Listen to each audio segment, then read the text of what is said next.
Hello and welcome to Chezanny's Kitchen Table Conversations, episode 4.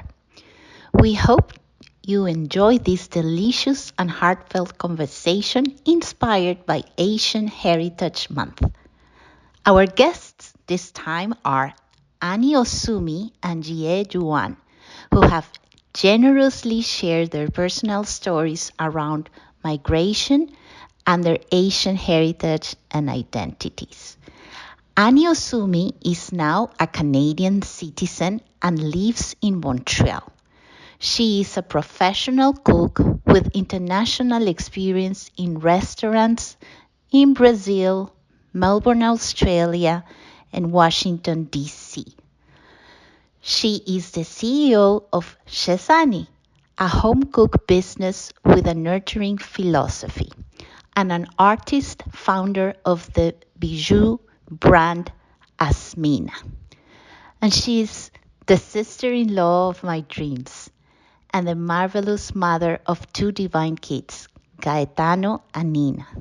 And I can't imagine my brother Antonio becoming a better human being, husband and father with any other woman. Jie Yuan is a Mandarin teacher, originally from China, now teaching in the United States. He speaks 5 languages: Chinese, English, Spanish, French, and some Arabic, and have a deep interest in cross-cultural communication. He's invested in engaging his students in global perspectives. He's also an extraordinary storyteller and a toastmaster. Do you want to dig into how cooking redefines our identities? Let's do it. Perfect. Thank you again, guys, for being here, for opening your personal stories with me today. And it's May is the Asian Heritage Month in Canada and in the US as well. So the intention of today's conversation is to unpack and find a connection between home cooking, food, traditions, identity, and celebrating what we consider as Asian heritage. So today we're going to have somebody representing, in a way, a unique experience about Japan, but also your unique experience, GA, about China as somebody who came to America to study or take his master's degree. So let's just start with Annie and let's dig into identity. So your father came to Brazil from Yes. Japan, and your mom is Brazilian. How was that? How was your identity construction by the flavors, the food from Brazil? Did your father cook Japanese food home? How do you felt as a kid? Well, as a kid now, I'm like as an adult, like having kids now, I'm trying to figure out like my identity more because it as stranger as it is, like I always had Japanese food. My father was the one cooking at home. So I didn't have like at home, I didn't have that much experience eating Brazilian food. I will eat Brazilian food in my family, like my extended family or my grandma's house. But for me, it was not like I'm eating Brazilian, I'm eating Japanese. In my head, was like was normal for me to eat that food. But in contrast, I didn't have any Japanese friends or anything, and I was the only, like me and my brothers, including in our family, we were only ones that were like half Asian. So I felt like I now thinking about and like growing up, I never felt like really complete there, like I belong here. because like I had different things, different food at home that was strange to my friends. I didn't look like them. But also when I visit Japan or when I'm with Japanese people, they identify at the moment that I'm not Japanese. They ask where I'm from. Like so this is something that's still going on. I'm sure I'm meeting other Hafu that's like people that are half Asian and half other culture, and then I thought I was the only one, but I discovered that like it is a new trend, like not a trend, it's a culture that we feel both like we are not full here, we are not full there, so we have to meet in the middle and be happy and like being there. Yeah, and you mentioned a key word, sense of belonging. We'll go to GA in a bit, but it's different. You've said that being born in Brazil while having a parent who came from Japan was challenging for that construction of sense of belonging, right? Or feeling that. Yeah. Yet, it's been said that when a parent migrates to another country, the children are not from the country of that parent, but also you've experienced like not necessarily fully feeling belonging in Brazil. Can you dig in more, but related to the food experience? Again, you already mentioned your father, Yeah. but the sense of belonging. Did you ever got that in Brazil? Because I lived in the Brazilian culture. My friends were Brazilian. My family that was there was Brazilian. My father didn't speak very well Portuguese, so at home he would like because he worked in a Japanese environment. The at home was the place that he would like train his Portuguese. So he didn't teach us Japanese. So I think in like analyzing now, my belonging in the Japanese culture was always food, but I didn't realize that. So having like we were having all the time like the Kansai food that was the region of Japan that my father is from. And but like my father would say names, we would eat, and then was normal. And now I feel that that was what he gave us from Japan, like what he could give us was that. And then I feel still now like that connection. So I have a very strong connection through food to the flavors, to taste. And it's funny because I moved to other countries and I can identify like if I go to a restaurant if the chef is really Japanese or not, Wow. because it as soon as I taste it, if it goes like home, if goes to my childhood, that means okay, so like he's Japanese. Because I don't know, like it's the same as a Brazilian, and I think it's the same as Peruvian. Like you can taste Wow. differently if it's someone that was like from that culture that's preparing. It's a super interesting question. I would have never questioned myself at a Peruvian restaurant in America if the cook is Peruvian or not by the taste. Again, it's like this is something my mother, I think, owes us. The construction. That's maybe why we are so confused. Yeah, and thank you, Annie. And how about you? In how has your experience trying to find authentic flavors from home in Virginia? I think in general, for me, finding authentic food in the US is a little bit challenging in two ways. In two ways. The first thing is about the price. So in China, the price for food is super cheap. So for example, if I go to a breakfast restaurant and I get a big bowl of noodles, rice noodles, so it might be 10 Chinese yuan.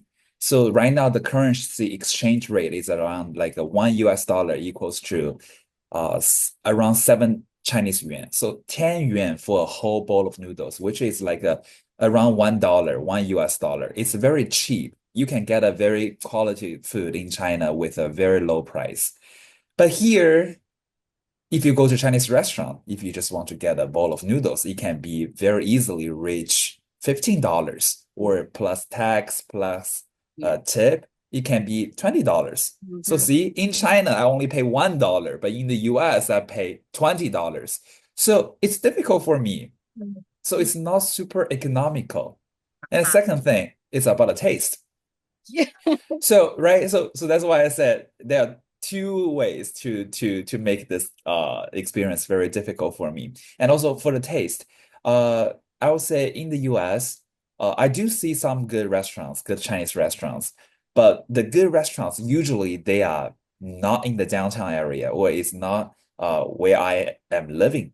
In the DMV area, like the DC, Virginia, Maryland area, there are two very good Chinese restaurant communities. One is in the Maryland, it's called Rockville. There are so many Chinese people there, therefore there are so many good Chinese restaurants. Another one is in the Annandale area because they have some Korean population. So they also have some like good Chinese restaurant and Korean restaurants. So I would say in general, having authentic food in DC it's a little bit challenging, but I still can get by because the environment makes me be super creative and adaptive. So I am able to cook by myself. If I cannot buy the food from the restaurant, if I cannot replicate the food in the restaurant, then I just cook the food by myself. So I remember because when I was young, I would say my maternal grandma has been raising me up since I was a baby, my maternal grandma. Her name is Hua Na, and sometimes I just call her Nana to make it super intimate, super close, Nana. And she didn't receive a lot of education. So she doesn't really know how to use her words to express her affection, love. But what did she do? She used her food. She cooked for me all the time. So not to mention like, okay, breakfast, lunch, and dinner, because in China, all the Chinese students, like in the grade school, in high school, they have a very, very high academic pressure. So usually students, they stay up very late till the midnight to finish their homework. Of course, if I have dinner at 6 p.m., then if I finish my homework at 12 a.m., then I will feel hungry at that time. So of course, I want to eat. Then the person I went to when I was in high school was Nana, was my grandma, maternal grandma. I would knock on her door and say, Grandma, I'm hungry. And I feel a little bit bad because my grandma was already sleeping at that time. But I didn't have the guilt or too much guilt to ask for food because I know my grandma is super willing to cook for me. And my grandma is very good at cooking, and I will have a good meal before going to bed. So I would say the home cooking, the food, it's not just the food itself, but also it's a lot of memories behind. A lot of memories, a lot of familyhood, a lot of just beautiful memories. So in China, there's a idiom, there's a saying. If we translate this to English, that will be food is the deepest nostalgia. Wow. Which means, so for example, if you go to let's just make it super extreme. If you go to Mars, you still can see the Chinese TV show on your iPad. You may have some Chinese friends around you, but there's no Chinese food at all. There's no rice at all. There's no rice at all. There's no noodles at all.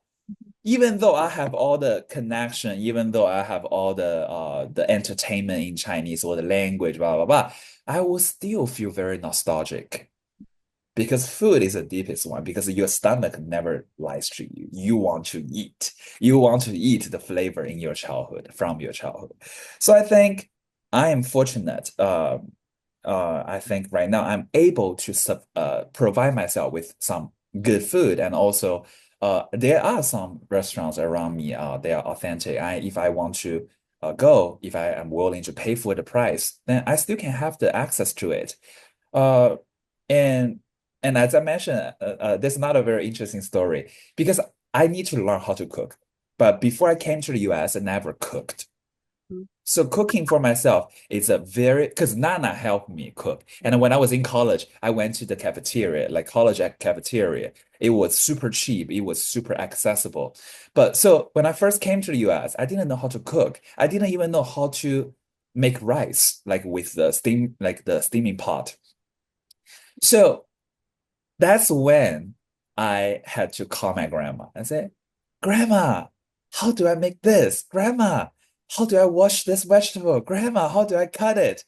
And my grandma would just so uh relentlessly teach me everything.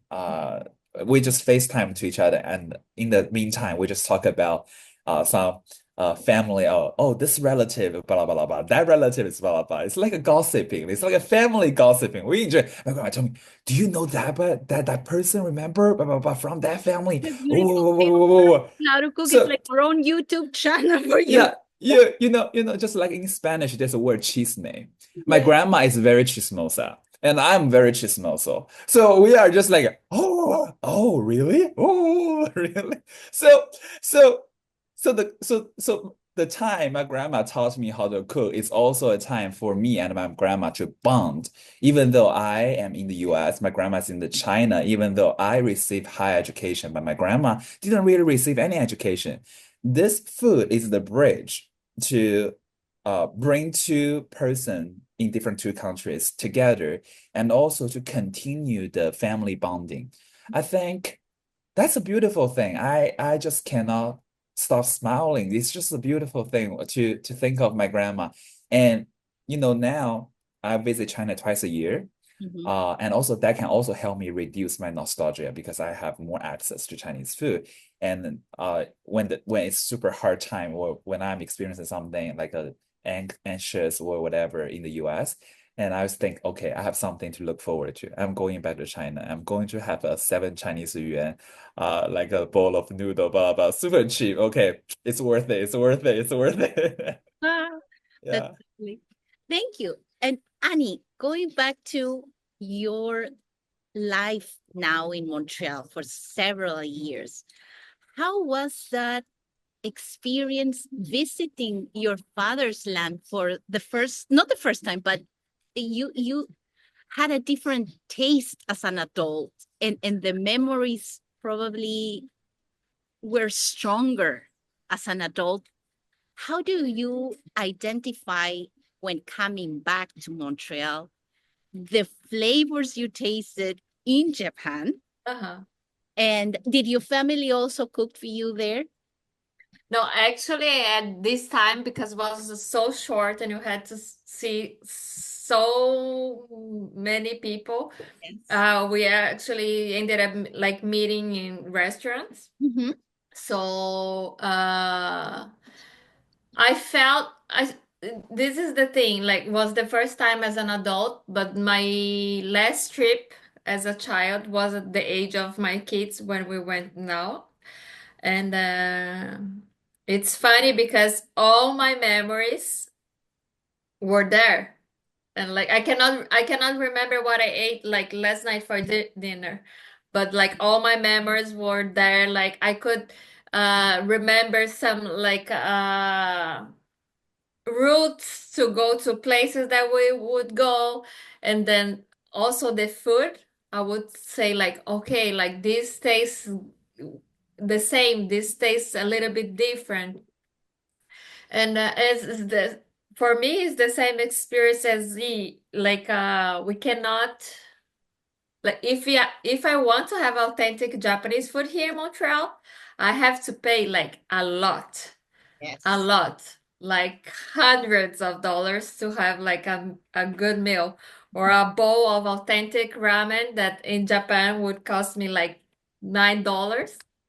that's more expensive. Here is at least 20 something with tips and taxes, and it would not be as hot in temperature, would not be as good as is there. So it's the same here. Again, Like can I pay a lot of money for not having what I I, expected to have?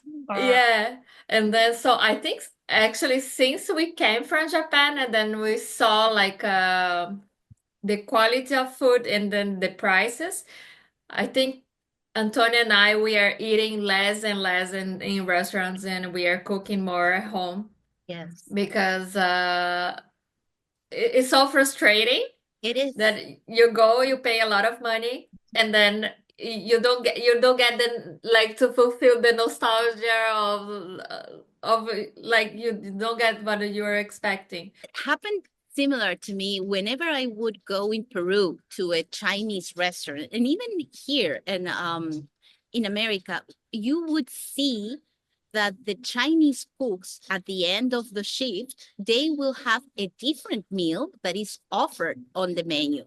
So for me, it was in Peru, especially, I was curious, what are they eating? And what they were eating looked so much better and fresher than what I ate and paid at the, for the menu that I ordered. So in terms of the authenticity, and again, the quality of what home cooking brings to our tables, and I'm skipping or not necessarily approaching the healthy approach to home cooked food. So what is in terms of preserving authenticity as a challenge for commercial restaurants or food? Is why is it that to eat well, at least according to our experiences, it's your home experience can never compare, even if you pay a lot for a authentic experience in commercial restaurants? I think mostly like while cooking, you can get like you you can like remember like the steps or how because when as a child I was my father's sous chef. And then, yeah, so I would cut everything, wash everything, and then he would like just put together and put some shoyu. So I think I can get to remember that. I can put the kids to do it. Like I think for me is a way of passing my culture. I'm in this time of my life that I feel because three of us, the kids, we don't speak Japanese. So I'm learning Japanese back, but it's something that like I feel that if I don't do it, if I don't pass this to my kids, if I don't learn well now while my father is alive, when he's gone, he will be gone because the culture will be there. So what I'm trying to do like is to remember that like in a way that I didn't at the time I didn't notice that I was living the culture of Japan through food. So now I'm more conscious about that. Antonio and I would make like a big effort. So at home we eat like more Japanese food than the rest of food. We talk like we say itadakimasu, that's like before we eat. We say gotso-sama when we finish. So I'm introducing more and more, and then telling the kids like the ingredients in Japanese because it's the way that I will keep my father alive when he's gone. So yeah. But oh my God. And thank you, Anita. And the expectations from your friends when you offered to cook for them, how can you describe if they ever commented something like, "Oh, this is better than probably at a Chinese restaurant"? And but before going to that, I before I forget this idea, so in America, like in Peru, we have this idea of Asia, probably like when you talk about Latin America as a continent, people think about Mexico sometimes. And that's not bad, but Latin America is much more than just Mexico. I love Mexico. I love Mexican authentic food for sure. But we are so diverse. And if you talk about Peruvian food, it's hard. It's an imagined concept because we have food from the Amazon, from food from the highlands. It's different. The food from the coast, even home cooked versus restaurants that have their menus are for the taste of foreigners, so it's not necessarily authentic. What can you say about this from China? China for me is like, yeah, it's huge, but provinces are different. The flavors or the seasoning varies from one region to the other. What can you uh, enlighten us about that? Enlighten us about that. Yes. So first of all, yeah, as you mentioned, China is a massive country and the cuisine styles are very diverse. So in the southern area, so people tend to eat less spicy and they tend to emphasize the nutrition in their daily cuisine. So for example, in the Canton province, they really enjoy eating some soup every single day because they believe the soup and the material, the ingredients you put in it, they are super nutritious and they are very healing to human's body and human's soul even. And in the western area of China, so because it's super humid all year round, so people tend to eat more spicy food because the spicy food can make you sweat, can keep you warm. That's why the climate and the location can really determine and affect the cuisine style. And I'm from Jiangxi province. It's a southeast city, province in China. And it's around like a 2.5 hours train from Shanghai. So for us, we enjoy eating spicy food. But unlike Sichuan province, we don't eat a lot of numbing spicy. We just put a lot of chili, make it spicy. And I enjoy eating spicy food. And I remember when I came to the US, when I was trying to cook something for my international friends, not Chinese friends. And when I understand some of them, they don't have a high tolerance in spicy food. So I put a little bit of chili with spicy, like powder. But actually they got hot like super quickly and they say, wow, this is too spicy. So at that moment I realized maybe really people have different definition towards little spicy. For me, that's a little spicy. For them, that might be super spicy. So it's very interesting. And so later on, when I really cook something for others, and I sometimes just don't put any chili or don't put any spicy ingredient to make it more accessible for everyone. But when I cook for my Chinese friend, it's opposite. I'll put more spicy because I want them to have a good experience. Because in general, if it's more spicy, then the experience is more unforgettable and more memorable. And so that's different. So in general, my friends their comments to my cuisine is so first of all, they enjoy the food, they enjoy the flavor. And usually, because I'm very good at multitasking, I'm a middle school teacher. I'm very good at multitasking. I can keep multiple pots function at the same time. So usually when I cook, I usually cook a lot of food for my friends because another culture trait in China is we are super generous when it comes to cooking food for people, for others, because we want people to have a good time.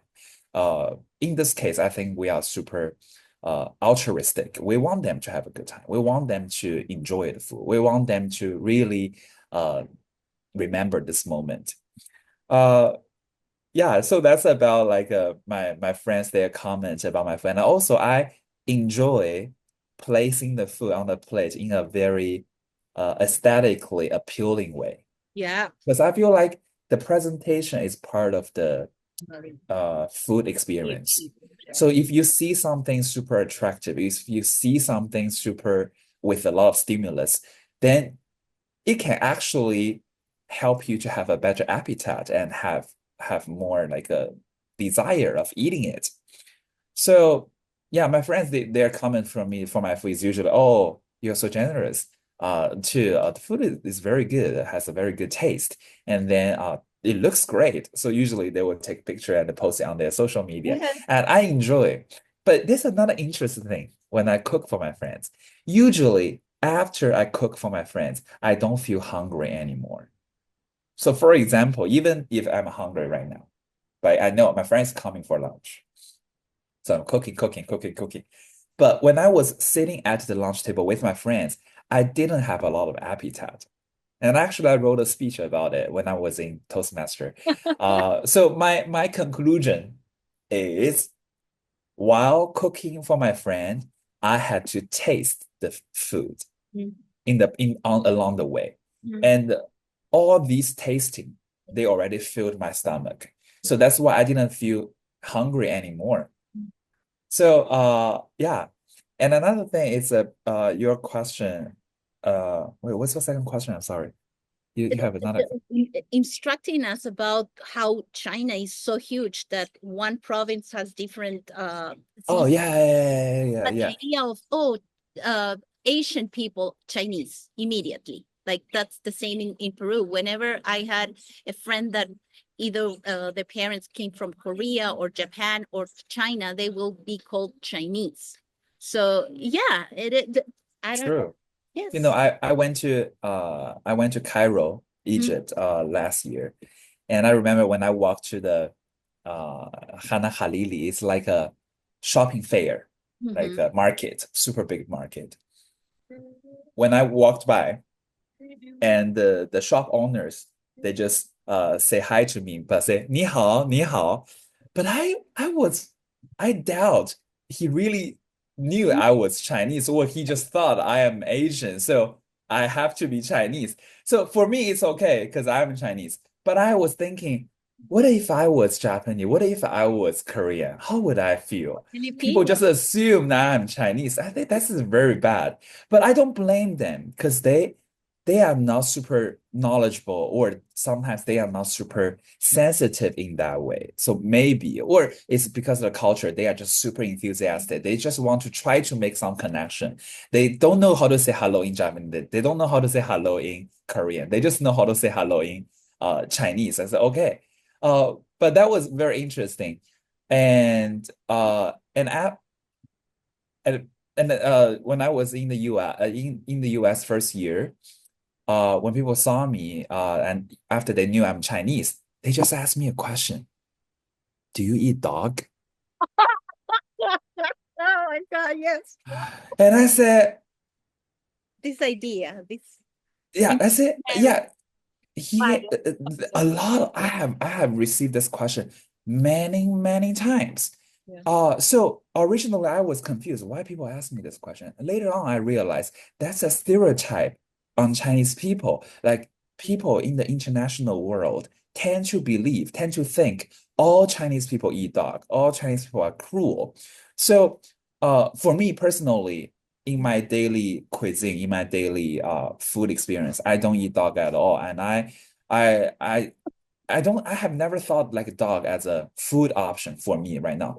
But when I was super young, I remember maybe 5 or 6 years old, my family took me to a dog meat restaurant when I was really young, because people believe dog meat can keep you warm in the winter. Wow. So that's just a very interesting belief. But I never made a choice by myself to eat dog meat. And also right now, in this moment in China, it's very difficult to find a dog meat restaurant. It's very unlike long time ago when I was really a little kid. And I would say, yes, in a certain area of China, people do have this tradition, and people raise dog for eating. Just like you sometimes raise chicken for eating, raise pig for eating, raise cow for eating. They raise certain dog for eating, but it's just in a small, small, small certain region in China. I won't, no, not every Chinese eat dog. So I would say that's another thing. Like that's a difference. So different region have different food preference. They have their belief. For them, dog is just like any other animal, like maybe chicken, maybe cow, maybe fish. It's just an animal for people to eat. But for some region, people think, oh, dog is our friend, it's a pet. We shouldn't eat it. So it's just different belief. It's hard to say which one is correct, which one is wrong, because it's something deeply rooted in their belief, in their culture. But for me, I don't eat dog, and most Chinese people don't eat dog, and we are friendly to dog. Thank you so much, guys. We have to end our conversation for now. But thank you so much for sharing your stories, your thoughts, your philosophy. It's been an amazing conversation.